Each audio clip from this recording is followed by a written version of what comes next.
Hello everybody, and welcome to the third lecture of the Distinguished Visiting Professors online series. I'm Professor Choi Kok Tong, Acting Dean of Faculty of Education and Human Development. Today, we are very excited to be joined by Professor Linda Darren-Harmon for her lecture, The Science of Learning and Development and Educator Preparation. Professor Darren-Harmon is the Charles E. Dukelman Professor of Education Emeritus at Stanford University and founding president of the Learning Policy Institute, an institute which was created to provide high-quality research for policies that enable equitable and empowering education for each and every child. She is a past president of the American Educational Research Association, and author of more than 30 books and 600 publications on educational quality and equity. In 2006, she was named one of the 10 most influential people affecting educational policy in the United States. And in 2008, she directed the Education Policy Transition Team for President Obama. She was appointed president of the California State Board of Education in 2019. In this lecture, she will talk about the recent breakthroughs on the science of learning and development from multidisciplinary perspective and its implication for teaching and teacher education. Everybody here is very much looking forward to her presentation, and I am sure you will find her lecture both enlightening and uplifting. Let's welcome Professor Darren-Harmon. I want to thank you for the invitation to be part of this wonderful lecture series for the Education University of Hong Kong and say hello by long distance to my friends there at the university. I'm delighted to be able to be with you, if only in this way, and look forward to the conversation hereafter. I'm going to talk a little bit about the science of learning and development as it is emerging across the world, from neuroscience and brain science, from learning and developmental psychology and science, from anthropology, sociology, and other social sciences, which are converging in an understanding of how human beings develop, grow, and learn most optimally. And then I want to talk a little about how that may have implications for teaching and for teacher education, and how we can help educators take up this knowledge in their work.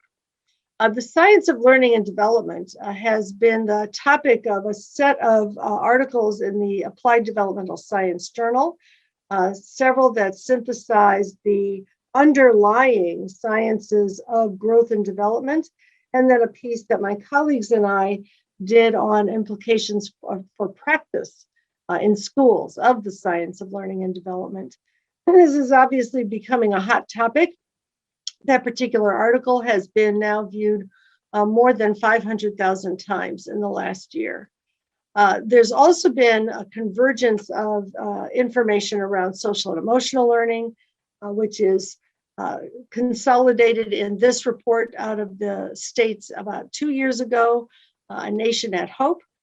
The evidence base for how we learn, which speaks to social, emotional, and academic development and their interrelationships, and the brain basis for integrating social, emotional, and academic development. And I'm going to just boil this down in short, that we know that the brain and the development of many intelligences and capabilities are malleable across the entire lifespan. And that when there is damage to the brain, we can even rewire it through the ways in which we create experiences that allow neurons to reconnect in new ways. But this happens not only in babyhood, although there's a lot that happens then, but throughout the entire span of time in general schooling and beyond. This means that intelligence is not fixed. Means it is always developing, capacities are always developing. Furthermore, human capacities grow across that spectrum, physical, cognitive, affective, in interactive ways, that these things interact with one another, and that our capacity to learn is actually enhanced by the ways in which we're also developing physical capacities, cognitive, affective, social, and emotional capacities, and these things affect one another. What happens in one domain influences what happens in others, and emotions themselves have physical consequences that can trigger learning or block learning, that can actually trigger brain architecture and grow neural connections or impede those connections. And finally, the brain develops as a function of relationships and experiences that activate neural pathways, which permit new kinds of thinking and performance, and the kinds of experience matter greatly. To the point about how emotions affect both learning and brain development. Cortisol is the hormone produced when we experience stress, anxiety, trauma. And when that kicks in, and the adrenaline and other stimuli that occur from it, it actually impedes our capacity to focus, to gain attention. It disrupts neural pathways in the brain and undermines learning and creates dysregulated behaviors in a variety of ways that have many, many other after effects. In contrast, oxytocin, which is the hormone produced when parents cuddle with their children and human beings have supportive, affectively engaging experiences. Hugging does produce oxytocin, so do other positive experiences. That actually enables certain kinds of brain wiring and neuron connections that activate and support the learning process. So at the first level of information, we need to understand that schools which produce less cortisol and more oxytocin are going to be better places for optimal learning and development. We also know that the development of these neural networks is enhanced by social interaction. We are interactive beings, and in fact, the way in which we learn is stimulated by exchanges between and among people, by rich environments where there are opportunities for inquiry and experimentation. You may remember the experiments that were done many decades ago with rats that were put in, or mice in cages that did and did not have play equipment. And those who were in sparse environments were less capable of learning and running mazes efficiently than those who were in enriched environments with things that they could experiment with and see the reactions, cause and effect actions to develop their thinking capacity. Obviously, human beings, this is even more so. In rich, interactive, inquiry-oriented environments, our brain develops more effectively. Green space makes a difference. Being out of doors is actually supportive to brain development. Physical activity makes a difference, and it does matter that we have that opportunity to be active physically. One of my colleagues at Stanford has done studies that show that we actually think more effectively when we're walking, and we solve problems better when we're in physical activity. Mental activity, of course, matters. Mindfulness and that kind of calming, centering process that mindfulness enables develops better brain capacity. And then emotional and cultural well-being. And by cultural well-being, I mean having one's way of being in the world. This can be cultures that are associated with where we live, how we've grown up, the traditions in our households, our community, our racial ethnic group, our linguistic context. When those are supported, when those cultural ways of being are supported, we learn more effectively and our brains develop more optimally. By contrast, if we think about what impedes neural networks, we would look to avoid constant stress, which can become toxic.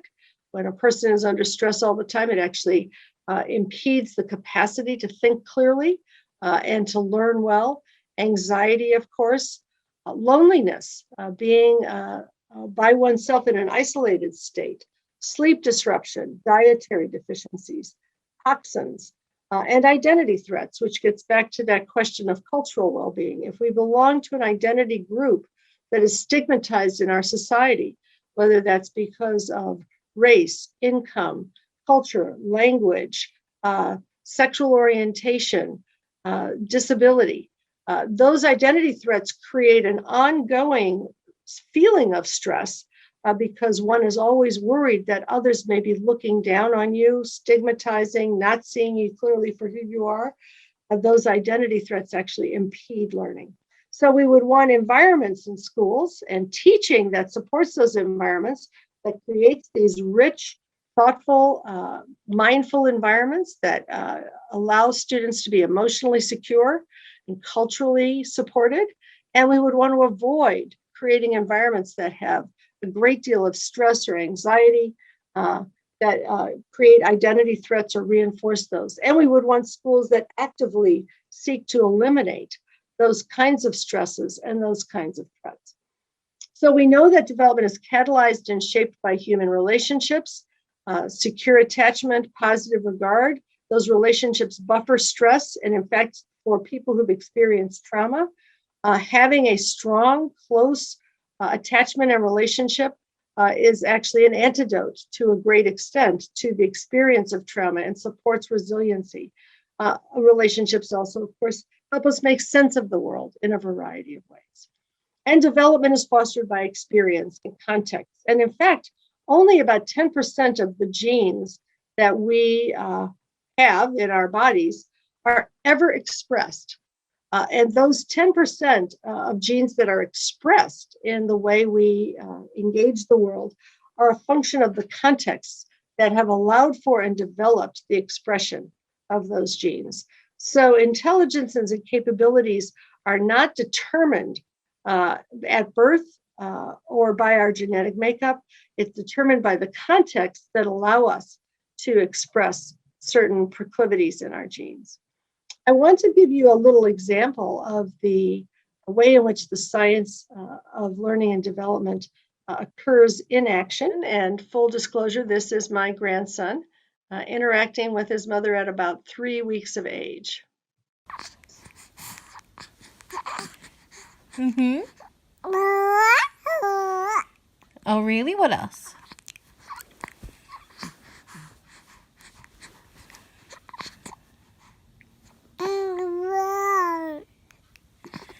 Oh, so then what did you do?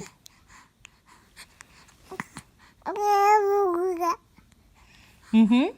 And then what happened?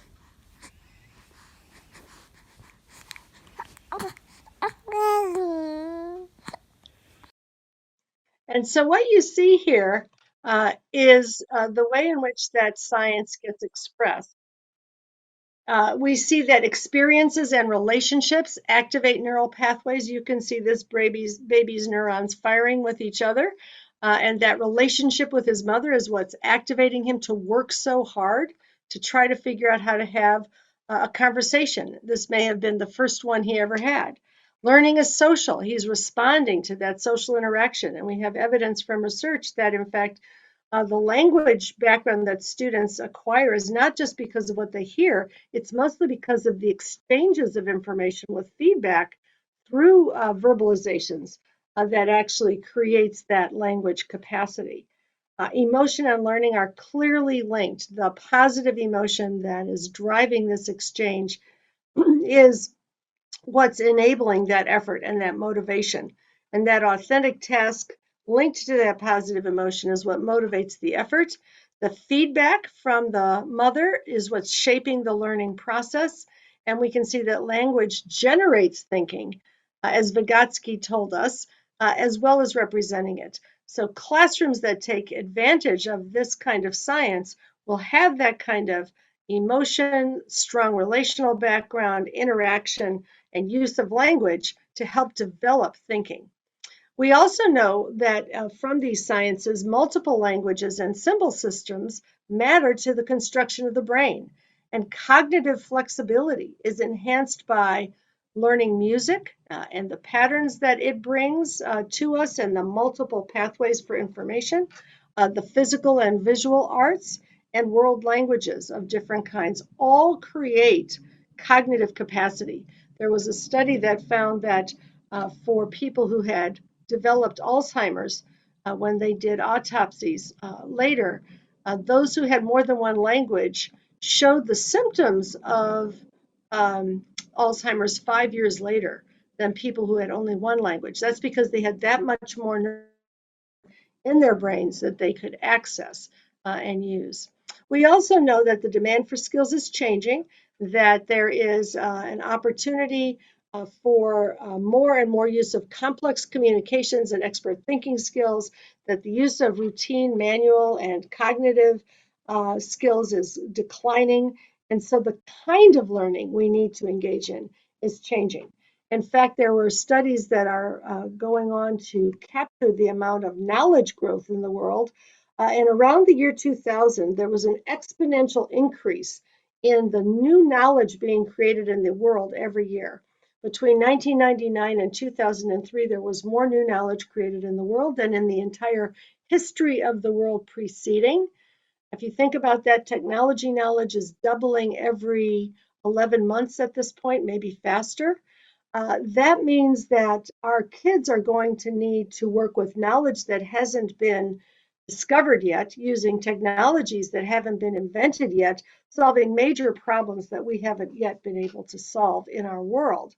And they will not be able to have a curriculum where just memorizing pieces of information and spitting them back on a test enables them to be ready for what they have to do in the world, which is to continually be able to learn themselves. And of course, the dilemma of schools is that the skills that are easiest to teach and test are also the ones that are the easiest to digitize, automate, and outsource.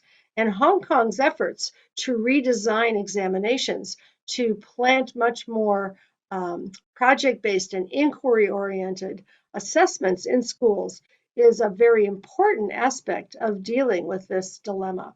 Down the street from me here in Silicon Valley is Google. And they used to take all of the information from people's transcripts, their grades, and their test scores as part of the hiring process. They then did mammoth studies on thousands and thousands of employees to see which of those indicators actually predicted their success at Google. And they found that none of the traditional indicators, the grades, the test scores, predicted success at all. What did predict success was what they call thinking ability. And I'm going to talk learning ability. That is the ability to engage with tasks, figure out how to approach them, how to get resources, how to create something with colleagues, how to test it and see if it works, and then self-manage the improvement of that work that constitutes learning ability. So part of what we need to be able to do is teach for learning ability, that ability to transfer knowledge, to take initiative, to use resources, to analyze, weigh, balance, plan, implement, adjust, persevere, and continually learn to learn. And that means, of course, that the kinds of schools that are needed are much less like what we have images of from the past and much more like the places where students are inquiring together and solving problems in real time. Well, as we look at the implications for practice of what we've learned from the science of learning and development, we see four major areas where teaching practices and school designs are affected. And of course, the area that we always need to incorporate is educator development for these features of an optimal learning environment. The first part of that is the environmental conditions that support success, that allow schools to be designed for relationships, positive, trusting relationships that are over time, that provide attachment and emotional connection, physical and emotional and psychological safety, from identity threats and other kinds of psychological threats, and that sense of belonging and purpose. And what that has meant in many contexts is creating small family groups within schools, like advisory systems where students have an adult and a group of classmates that they may progress with throughout the grades that they attach to over time, looping from one grade to the other, where teachers stay with the same students for more than one grade level, where teachers share a group of students that they have in common so that they can plan curriculum and address the needs of students together in their planning, ways by which teachers can connect to parents for parent, student, family, and teacher conferences, for interchanges where the support for students is co-created with the family. The second major area is the curricular design and instructional strategy that we know support not only academic learning in the traditional sense, but the sense of competency, efficacy, and motivation that keeps students attached, engaged, and learning on their own. And that means the instruction is well scaffolded so that the steps between where the student is in their zone of proximal development and the task that they're trying to address is well laid, that there's formative assessment that informs that kind of instruction, that we take students' prior knowledge and cultural practices and experiences into account, because the brain wires and learning occurs about connections. It's about making connections between what we already know and understand and what we are learning that allows us to build a solid foundation. So teachers need to know the child as well as understanding the curriculum. We, as John Dewey said, bring the child to the curriculum and the curriculum to the child. That means that teachers need that two-way information about how the child's prior learning and experiences can factor in. Providing just the right amount of challenge within that zone of proximal development on relevant and engaging tasks. We now know that motivation does not adhere to the student. Motivation adheres to the environment. That is, if you provide tasks that are engaging, interesting, relevant, geared to enable the learner to feel that they can succeed with the supports that are provided, then you get motivation as a result. And that's part of the challenge for teachers. Tasks that integrate inquiry, because we are inquiring beings. Human beings are naturally oriented to be inquirers. And so that may mean project-based learning. It may mean smaller inquiries where a problem is posed and students have the opportunity to figure out how to explore that problem.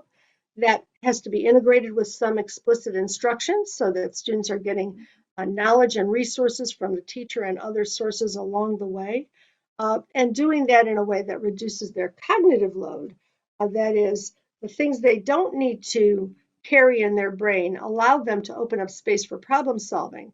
So not requiring them to memorize every formula, but to have that readily available, having supports that allow getting to the more higher order thinking skills is important. And then supporting that metacognitive process through processes of feedback, reflection, and revision. And as we know, the most powerful kind of learning and the largest effect sizes that we see in research are when students have the opportunity to try something, to practice toward it, to explore it from multiple angles, to create an answer, a solution, a product, an idea, get feedback, and then continue to revise towards a mastery standard. Dramatically improves the end results. In this context, assessment for learning leverages feedback so that errors are welcomed, not as problems or mistakes, but as ways to shed light on what we are understanding, and grading strategies that provide that framework and opportunities to revise can support enough of a growth mindset that kids keep engaging. We know that peers can support learning.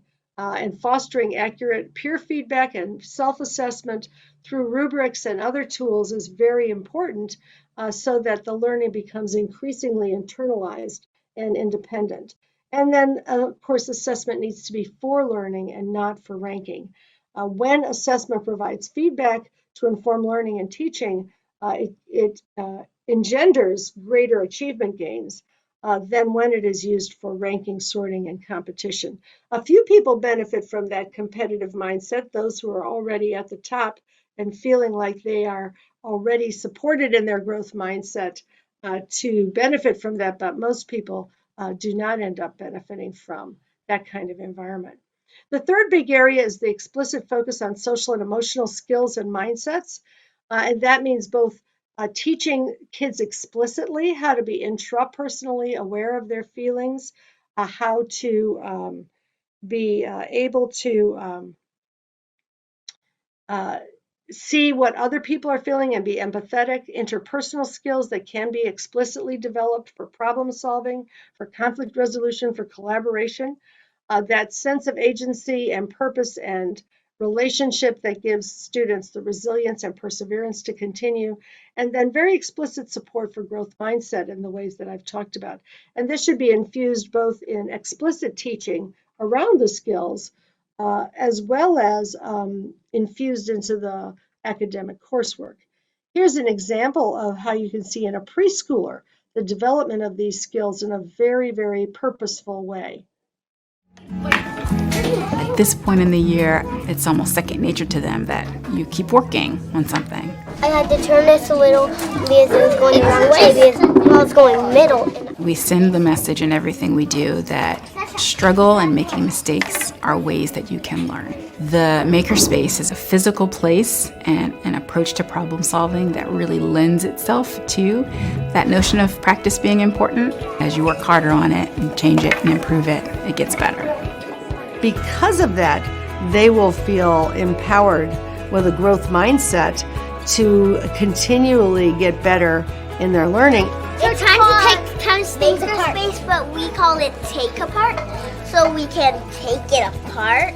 When everything we do is building independence in kids, building their ability to be self-regulated, then you can release to time and interest areas where kids can go to the makerspace and stay there as long as they'd like, because you've built that ability to be self-regulated while doing that autonomous work. I'll hold it like that. No, I got it. This is like a lever. So I love the fact that this young preschooler understands what a lever is even before he gets into kindergarten, because of the way in which he's been able to develop content while developing the capacity to use his mind well and his skills. The last area, of course, is structures that reach beyond the classroom to provide systems of academic and social support, because all kids can experience trauma at some point in their lives, whether even if they are affluent and well-fed and well-supported, they may experience the death of a parent or the divorce of their parents or some other experience that really causes them to go into a tailspin. Of course, the accumulated challenges of poverty, of racism, of stigma in society exacerbate the ways in which kids may need support beyond the classroom. That may need to include extended learning, wraparound supports for health and mental health care and social services. But all of these things, when they're readily available and easily accessible, are things that allow for the optimal development and the growth and learning of young children. So what does that mean for educator development? It means that we need a deep grounding in child and adolescent development and learning. We need to understand how that occurs, how it is shaped by all these contextual factors. We need then to develop practices that support educators in integrating social, emotional, and cognitive development together, so that every classroom is enabling that kind of learning that is unimpeded by negative social or emotional factors and supported by positive factors. We need to develop a curricular vision that supports progress in all the domains of development across all of the years of learning. And this, of course, it continues into adolescence. It's not as though students, stop developing. We're very attuned to child development in the early years, but it does continue and requires a lot of attention through the middle and high school years as well. It means the development of cultural knowledge and competence, including the capacity to engage productively with families and communities, and to build on the experiences that kids bring to school as assets to enable them to then make the connections to other content. It means developing a wide repertoire of skills and many resources for scaffolding student learning and meeting a wide range of needs, because learning is highly individual. And so while we can teach in groups and need to think about ways to organize group work so that it allows many pathways in, we also need to be able to think about, in given instances, what that support might need to be for a particular student who is learning in a particular way. And this, of course, is true of the neurodiversity, the cognitive diversity that we know exists in people's ways of brain development.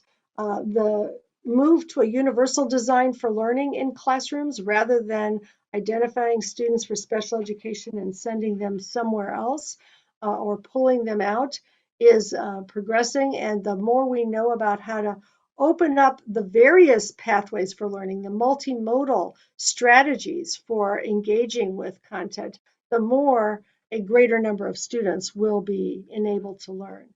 And then, of course, we need to develop those practices for teaching learning to learn, for teaching those metacognitive skills, which, in the olden days were really neglected because we were preparing people for much more routine kinds of work and much more routine kinds of outcomes. We've studied how teachers can learn these skills in a couple of ways. One of them in an international context, Empowered Educators, which looks at teacher development strategies around the world, in Australia and Canada, in the United States, in Finland and Singapore, and in China, with a focus on Shanghai. And in a US-based look at 7 extraordinary teacher education programs that are really preparing teachers for deeper learning and for social justice and equity in the way that they're able to work with children. And I'm going to just summarize a couple of points from those studies. The big takeaway is that everything students need for their learning, teachers need too. That we need to create hands-on experiences for teachers to see the modeling of the practices that they're trying to learn, to be mentored in those practices, to get feedback as they try to develop inquiry-based, supported kinds of learning environments that are very supportive of these necessary relationships, the knowledge of individual students and their learning, and the forging of connections with the curriculum. We need to create communities of practice, and I know there's a lot of great work done in Hong Kong and at the Education University of Hong Kong around communities of practice for teachers by content area, by level of teaching, and by a range of extraordinary strategies that they are developing together. We also know that in teacher education programs, we need a coherent vision of learning that's enacted across all of the courses and all of the clinical experiences, rather than teachers getting very different viewpoints, very different models of teaching across the various courses they take, and then having a clinical experience that does not represent what they've been learning about theoretically. So creating that coherent vision and then creating those relationships between and among courses and between and among courses and clinical experiences is a major undertaking for universities to undertake. The strong knowledge base in development and learning that's applied to practice. So rather than taking education psychology as a theoretical course off to the side, one takes a course that looks at development and learning using that psychology, but then applying it to looking at, observing, understanding, and supporting real children in real classrooms. So that application is so key. The modeling of practices within university courses and clinical settings, we do a lot of description of that in the Preparing Teachers for Deeper Learning book and show how instructors and faculty model the practices themselves. Being immersed in settings that support culturally responsive learning and teaching, both in the university and the clinical study setting. Doing careful child studies that allows candidates to look closely at children in their learning and in their development, both in and outside of school settings. Engaging in performance assessments in which they demonstrate what they themselves can actually do. Many of you have been involved in supporting portfolios or other performance assessments for candidates that allow them to demonstrate how they both apply the practices and then how they reflect and think about what they're doing and make good judgments about the next steps for their students. The ongoing feedback, consultation, and collaboration that you have with your students to help them take the next steps as they become teachers. And then what we saw so powerfully in empowering educators is the move in teacher education around the world to engage candidates in research about practice, to prepare them to be researchers about practice. We were very surprised and impressed with the degree to which that is the case, not only in China, where there's a long history of teachers as researchers, but also in a number of other countries that are catching on and catching up in this regard. How do we get there? It's really important that we build on the science of learning and development, that we incorporate it into the way we think about standards for teachers and curriculum in teacher education and performance assessments that teachers engage in, even things like public teaching lessons that we also saw in China when we were doing Empowering Educators, where the criteria for great teaching incorporates these ways of working with students, incorporating that into school designs. And then I think it's so important to create these clinical partnerships and residencies like the teaching hospital in medicine, which is now the norm for preparing doctors in every part of the world. We need the equivalent of teaching hospitals in education, where we have clinical partnerships with schools that emulate good practice, and we help them to develop those practices, where we are able to be sure that candidates will see and experience the kind of deeper learning practices and equitable practices with students that we want them to develop, and that those schools themselves are networked both with each other and with between and among universities that are developing a knowledge base for how to do this kind of preparation for teachers. And then finally, of course, we need strong attractions to the profession. We need to call on governments to underwrite educator training so that everyone can be supported and can afford to get the highest quality preparation. We need to ensure that we're designing and funding teacher and leader preparation as a clinical practice profession with extended student teaching experiences of at least a year, and hopefully ultimately more than that, and then creating the kinds of career ladders or lattices that enable teachers as they develop and progress to share their knowledge and to be recognized in their capacity to support the growth of others in the profession. All of those things need to be in a policy system in which all the parts are operating around the common understanding of how human beings grow, develop, and learn, and that is reflected in the way we fund and organize schools and recruit and prepare and induct teachers and provide professional learning and appraisal and career development and structure our curriculum and assessment. And at the end of the day, I think when we build a system in that way, we can say that those who can do and those who understand teach. And if we access the right resources for the profession, we can also say that those who can teach and those who can't go into a less significant line of work. Thank you.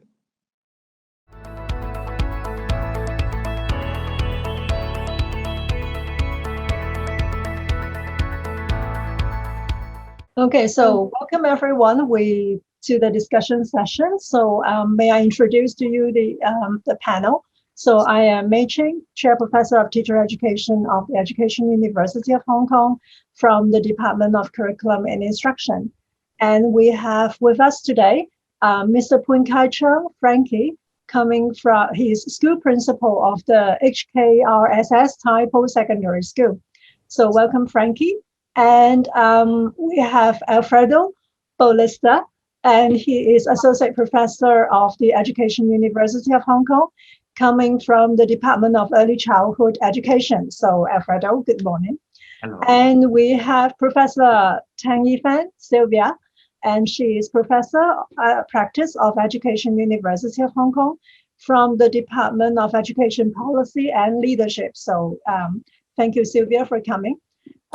So to start with our discussion, I would like to invite Frankie to share his reflection from after listening to the inspiring speech from Professor Hammond. Yeah, thank you very much, May. I'm truly impressed by Professor Linda Hammond sharing, and she talks about the science of learning and development. One thing that really impresses me is that she provides us with a very comprehensive framework on understanding students' learning and development, which is very important because when we are working as a frontline educator, we do not just take care of, the so-called curriculum delivery, the assessment delivery. We are looking at the overall growth of the student and the needs of the students. And I think Professor Linda Hammond provides us, some of the very research-based concepts that reminds us and give us a lot of reflection on what we've been doing. 4 particular areas that I would like to, briefly talk about, for my reflection is the first thing is our curriculum design. I do believe that we have a very content-heavy curriculum, which has to be changed.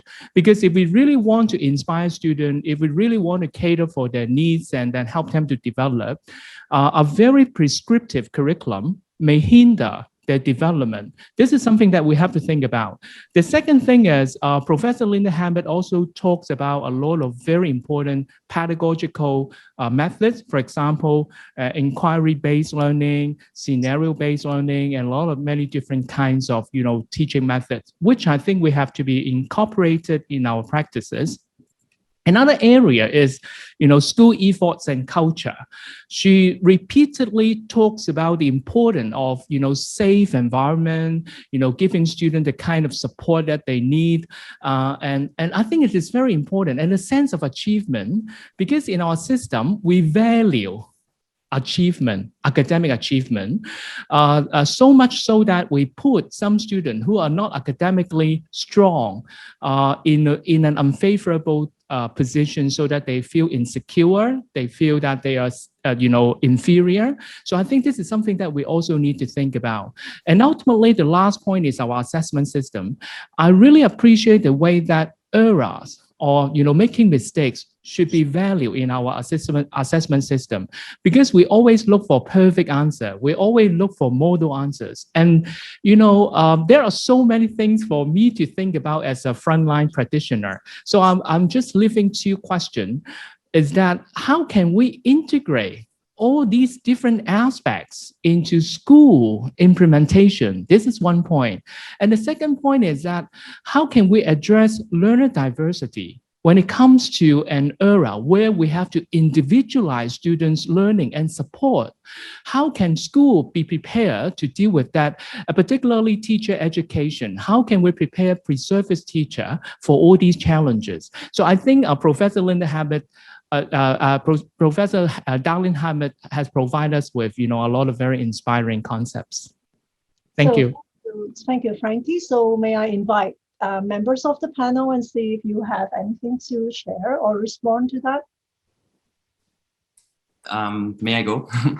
Thank you, Frankie, for your reflection. Right. So I guess I would like to actually hear your views as a school principal. Right. How do you think in your school you can deal with these problems? For example, the fact that you were talking about a very content-heavy curriculum. Do you think it's easy? Do you think it's possible in the current situation to change that emphasis on content? Well, I think one thing is that we are trying, but I can tell you it's hard, is to focus on the so-called deep learning. Deep learning meaning that we may not be able to cover like 10 different topics. But if we can focus on 3 topics, identifying all the necessary skills that can be transferable, if we can prepare students with all the learning tools, if we can motivate them, I mean, they will automatically learn the 7 other topics on their own, or even, additional 10 topics. So I think it is, to be honest, this is hard because, we have a perception that we have to cover everything. This is our duty. Even though we are doing surface learning, very, very surface learning. So I think this may be one way to deal with that. How about Sylvia? You have something to say? Thank you, Frankie. When you the last thing you talk about is how does pre-service teacher education actually prepare our students to say cope with the learner diversity. Now, this is really quite an important issue in the field of teacher education. Now, of course, we can try to build in courses in our curriculum, say the core courses in our curriculum, in our teacher education curriculum, so that every student teacher need to study something about learner diversity, SEN, etc., etc. Now, but I also try to see that the clinical practice, the practicum, actually is very important. So having hands-on experience of working in the context of schools, okay, sometimes we have experience of our student teachers actually working with SEN children with the support of our mentors in the schools, okay, and also the advice of our university supervisor is also very important.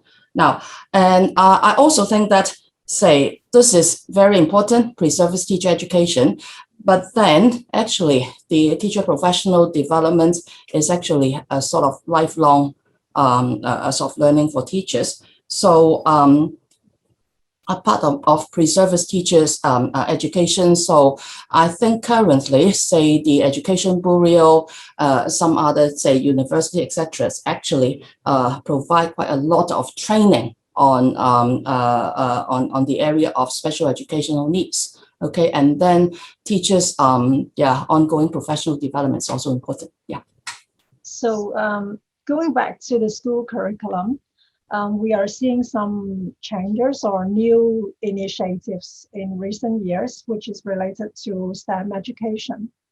And this may be one of the examples that we look at development of more generic skills or more up-to-date knowledge or know-hows of how to live in the future society. And we are also seeing some research looking into addressing different needs of the students in STEM education, like female students who may not be STEM oriented and how to motivate their learning. And STEM education is also one of the curriculum which would not only look at success, but also look at the process of learning, the investigation and inquiry involved during the learning. And they also value making mistakes from students because it's all coming from trial and error. But the question remains as that it is not a, so to speak, compulsory subject in the school, and it's not examination, part of the examination. And so what we're doing at the moment is trying to encourage provisions of STEM education at the school at the moment. So instead of making it a very systematic type of curriculum or having it written down that schools must do this and that. So it's just providing support and encouragement at the moment. So we are beginning to see some changes in the curriculum and hope that such initiatives will continue. Okay, then can we move on to Alfredo? So will you like to share your reflection? Yes, absolutely. Thank you so much. Well, I agree with Frankie. I have also really enjoyed very much this talk. I think it's very comprehensive. It's very clear. I actually am a very super fan of Professor Linda Darling-Hammond's work. And I think also, as Frankie said, I agree that she reviews and relates very concisely, like a range of bodies of literature. She discusses the implications for practice and for teacher education very nicely. So I fully agree that it's a great talk, right? So that said, I guess today I would like to play devil's advocate a little bit in this commentary, in the reflection that I would like to share, right? Something personal first. I have been living in Asia for almost 9 years now, interacting actually with many parents, with school principals, with teacher educators, and with a range of stakeholders in the field of education. Since I moved to Hong Kong, I have been mainly working in the field of early childhood education, and one of the things I have learned during this period is actually that societies and cultures around the world are very different. Values and norms and beliefs and expectations of society are just not the same in Hong Kong or in US or in Europe. And context really, really matters a lot, in my opinion. So I think the talk by Professor Darlene Hammond is excellent. Of course, no question about that. But in my opinion, is really based on a certain conception of education and based on a very Western vision of the ideal citizen that we must nurture. So my opinion is actually that optimal learning and development in Western societies may or may not be the same as in other parts of the world, because the values and the expectations of society are just very different. So I think it's very important to keep this in mind, right? So my reaction to the video is that if we really advocate for culturally responsive teaching and learning, then we need to understand the characteristics of each specific society, right? So when I was watching the video, the lecture by Professor Darlene Hammond, I was actually paying attention to this little episode that they show, she shows of this preschool where there are some kids playing and really doing sort of experimenting and exploring. Of course, I completely understand the logic of this and I think it's wonderful, but I really, as I was relating this little episode to my experience working in kindergarten here in Hong Kong, of course, the characteristics of the setting are just incredibly different. But not only that, I think that many parents here would probably not want your children working and learning in that kind of setting, because parents here want children to acquire knowledge, which there's nothing wrong about that. That is absolutely fine. But that is a value in Asian societies, knowledge acquisition and, in a way, rote learning. And I personally don't think there is anything wrong with that. It's just a different culture. And here, that culture is very valued. So just to make it short, right? So my personal reflection while watching this lecture is, I don't know to what extent it makes sense to talk about the science of learning. I personally believe that we should work on the sciences of learning in plural. And I think it's very important for educational researchers like us, teachers, principals, teacher educators, to work together on the science of learning situated here. How do children in this society learn and develop optimally here? Again, which may or may not be exactly the same as how these things work in Western societies. So this is really my reflection and my thinking after watching this video. So I wonder if you guys have any thoughts about this. So would other members have any thoughts about Alfredo's comments? Oh yeah, Alfredo, I truly, agree with you. Well, today I'm very glad to be able to, join this panel discussion with 3 scholars. I think that is very important for frontline educators to work closely, collectively with university, scholar researchers. One thing is that because we are so deep into our context, and then we are dealing with like daily chores. And sometimes the only way for us to survive is to repeat what we've been doing. And then it's hard for us to see alternatives and the possibilities. And sometimes when we see some good practices, we don't have the time to conceptualize, identify why it is a good practice, and then put it into a structure where it could be transferable to other colleagues. Sometimes when we are even, at school, we do a lot of professional development activities. What we've been doing is just, this is the way that I taught, and I'm going to describe to you, that for the first 5 minutes, this is what I'm doing. The second, half of the lesson, I did that, and this is how the student end up finishing.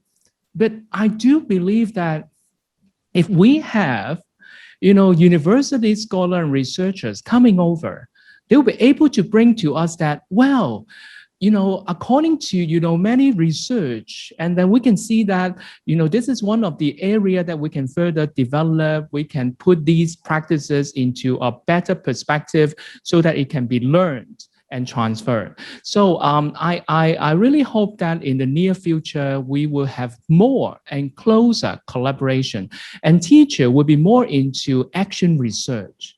It is not something that they just finish their term paper or they get their university degree. I mean, if you really give a thought into what you've been doing, and then you try to implement, what you believe, and you try to collect evidence and look at the results and feedback, and then going back to your planning stage, it is already, action research. But, teachers sometimes are too busy doing something like that. They just repeat what they've been doing because they feel more secure.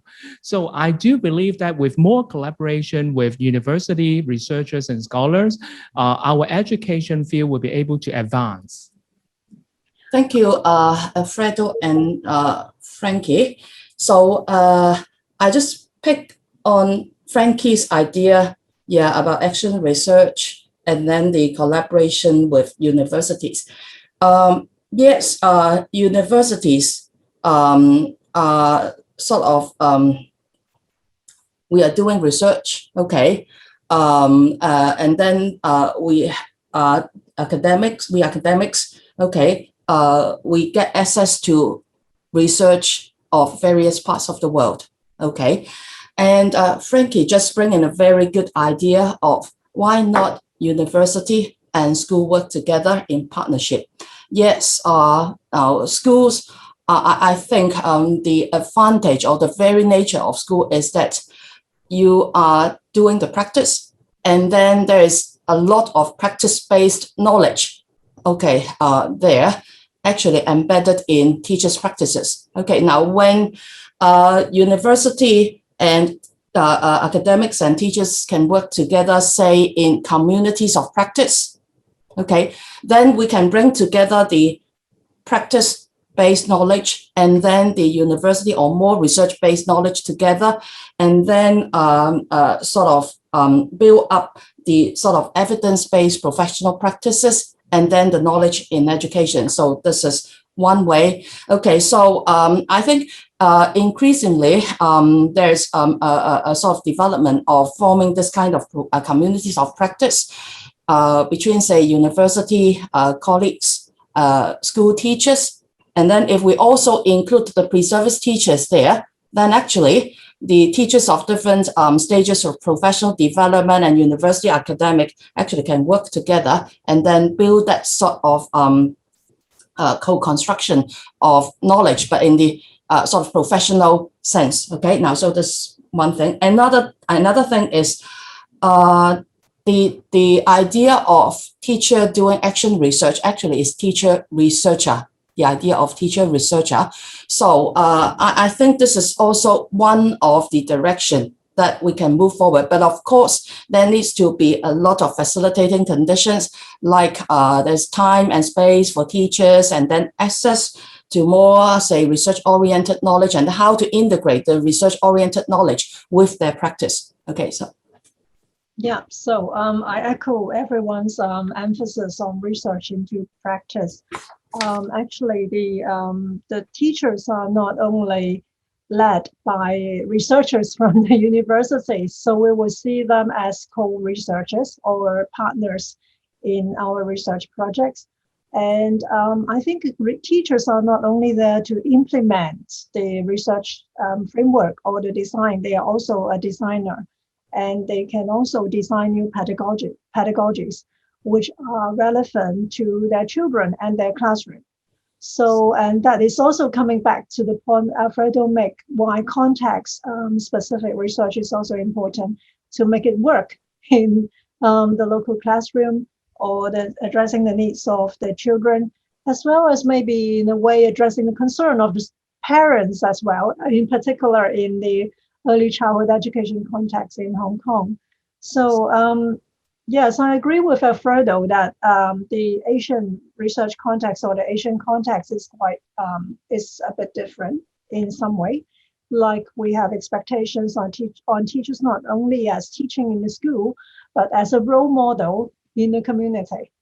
So so we also look at teachers having different types of functions other than teaching in the school, like helping students with family issues, and maybe attracting students to come to the school, and also doing some kind of counseling and some kind of work, which is more or less like a social worker in our school as well.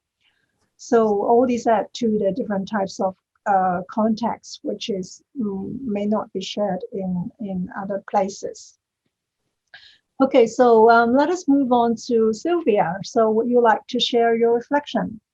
Okay, so I share with Frankie and Alfredo that Professor Linda Darling-Harmon's talk or lecture is really great.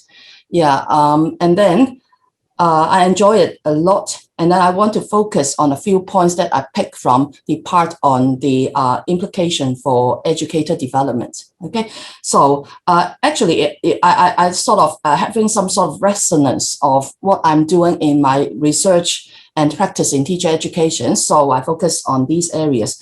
So one of the points Professor Darling-Harmon mentioned is that it would be great if there is a coherent vision of learning and acted across all the courses and clinical experiences in teacher education program. So then I have some reflection of the practices in our Education University of Hong Kong. So we have a lot of departments offering different parts of the teacher education curriculum to our students. We also have the clinical experiences or the field experience actually taking place in school. Then I'm asking myself, is it really possible to have a coherent vision? Okay, because we have colleagues from different disciplinary backgrounds. We have, colleagues from school serving as mentors, etc., etc.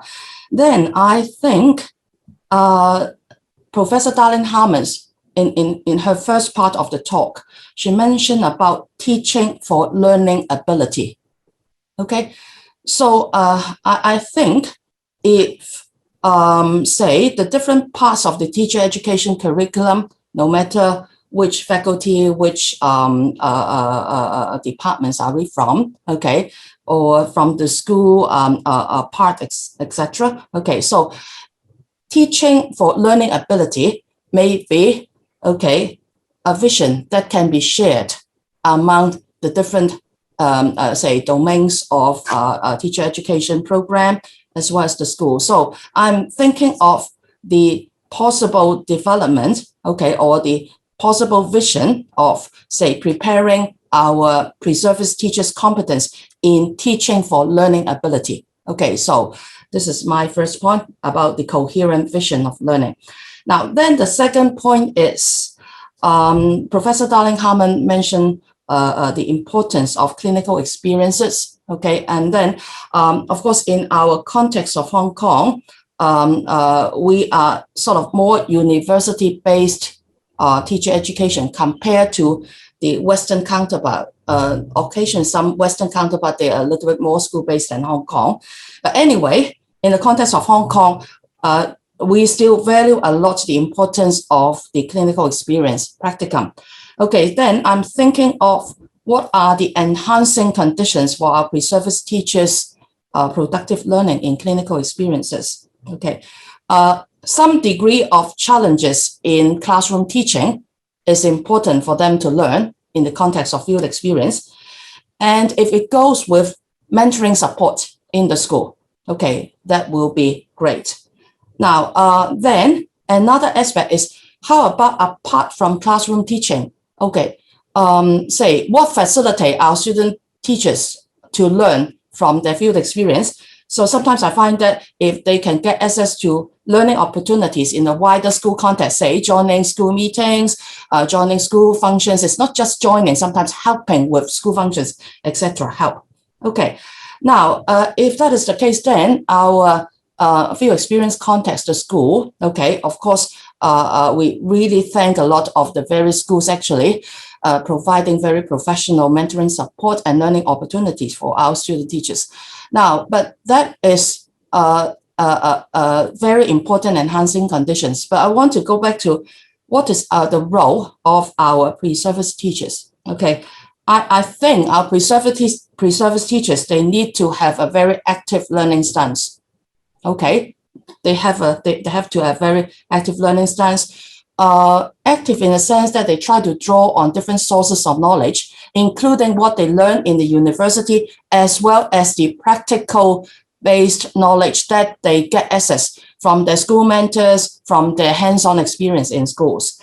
And sometimes our mentors, our university field experience supervisors actually give very useful feedback for our students. Now, how our students actually can be sort of making effective use of the feedback from mentor and university supervisor, and then take these feedback, okay, the relevant one, the useful feedback to them, and take forward their own learning. Again, is a part of their active stance in their learning. So these are the things that I think are important for, say, the learning in clinical practices.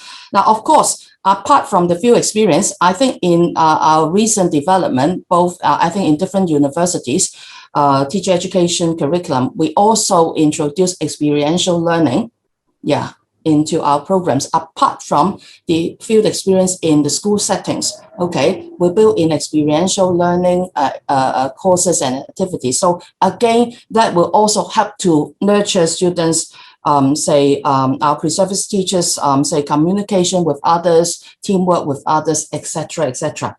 Now, just two more points. The third point is my thinking about teacher as researcher. So earlier, when I respond to Frankie, I already say something about teacher as researcher. And then back to the context of our pre-service teacher education. So we find that it's important to develop research literacy, in our pre-service teachers. On the one hand, they know research methods, they know how to be a sort of consumer of research. On the other hand, they have some experience of doing research. So in the context of EdU Hong Kong, we have honors project. We now also introduce capstone project, which again is a more sort of inquiry stance and then more practice-oriented sort of research. Okay, now then the final thing is the learning needs of teachers at different stages of professional development. I think pre-service teacher education is the beginning. So when our pre-service student teachers graduate, they get into school and then they start to be becoming beginning teachers and later on serving teachers, okay, for quite a long period of time. And then I think CPD, continuing professional development, is very important. So in Hong Kong, we have a lot of opportunities for continuing professional development. And then I think the government also sort of provide quite diversified learning experiences for teachers, including recently we have the iJourney, okay, for secondary school teachers, and now it moved to primary school teachers, okay, and then we also have the sabbatical leave for teachers and principals. So these are, I think, new opportunities for professional development. So can I invite Frankie to talk about what, do you have any reflection? So I totally agree with Sylvia's point about research literacy for pre-service teacher and also serving teacher. I'm going to share with you a real experience. I had a sharing with a group of vice principal the other day and talking about, the journey that we had in making the school more inclusive in different aspects. And I tried to conceptualize different practices and mention to them that, well, this is how we, all these concepts guide our practices. And near the end, of my sharing, and some vice principals say that, well, I learned a lot of concepts. I learned a lot of cases, but when I'm doing my practice, I see a lot of good practices, but I don't know how to conceptualize them. Now, this is very, very important. So research literacy, including conceptualization. We teach a lot of concepts. We teach a lot of cases. We describe a lot of practices. But because we are in the context, we are generating practices on a daily basis. What we are lacking is not all these practices and then concepts. We are lacking is how to understand what we've been doing and then try to conceptualize it, put it into, for example, intellectual, concepts, and then international research concepts. The whole process of conceptualization, I think it should be included in, research literacy in the future. Yeah. So, Alfredo, are you going to respond to that? Sure. So I guess in relation to Sylvia's point, I would say the challenge for us as teacher educators, coming back to the issue of context again, is try to find and justify why we train our teachers the way we train them, which again may or may not be exactly the same way as outlined in this video. I love, for example, the idea of clinical training and having schools in which teachers just learn on site. But for millions of reasons here in a context like in our university, it could be just impossible, right? Because we have such high number of students that we need to find different ways, right? So I guess what I would say in response to Sylvia's points is the need for, again, assess our context, assess the values of this society, and really try to find the best possible way to train our teachers in this context. Thank you. Yeah, thank you everyone for the sharing and the reflection about the lecture. So to conclude, I would like to raise 3 points. The first one is that we are running university-based teacher education programs in this part of the world mainly, but we do value the linkage with schools and teacher education. And we look at the building up of school networks and a lot more collaboration with schools. And I think we should just share on our panel about working with teachers as researchers in school-based research, and also trying to make changes that happen, which would be relevant to our local context and the needs of the children, and which works in our education system, which is at the same time highly competitive.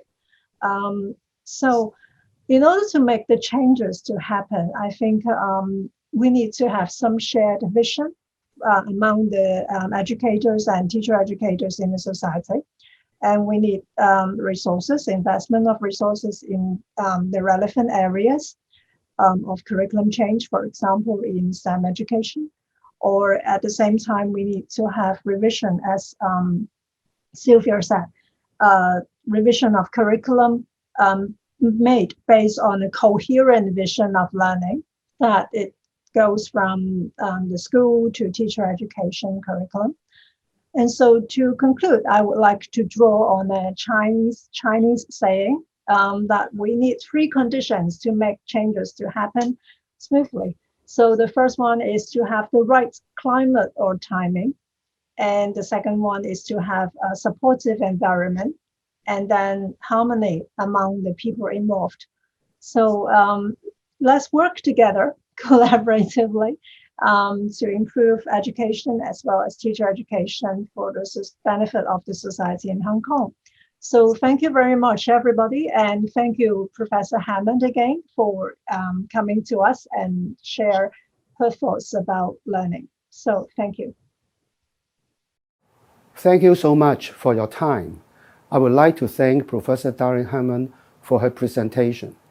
I would also like to thank the panelists, Professor Zhang, Principal Poon, Professor Tang, and Dr. Bautista, for their meaningful discussion.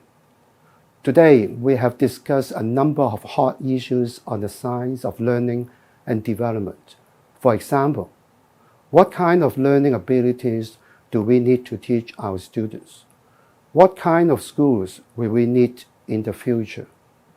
All these have implications for teaching practice, assessment, and teacher professional development.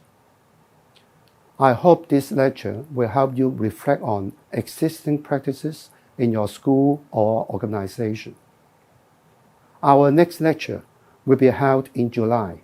In it, we will welcome Professor Joanne Hughes from Queen's University, Belfast, to talk about how shared education in Northern Ireland is used as an approach to promote social cohesion in times of conflict. We look forward to seeing you then. Thank you.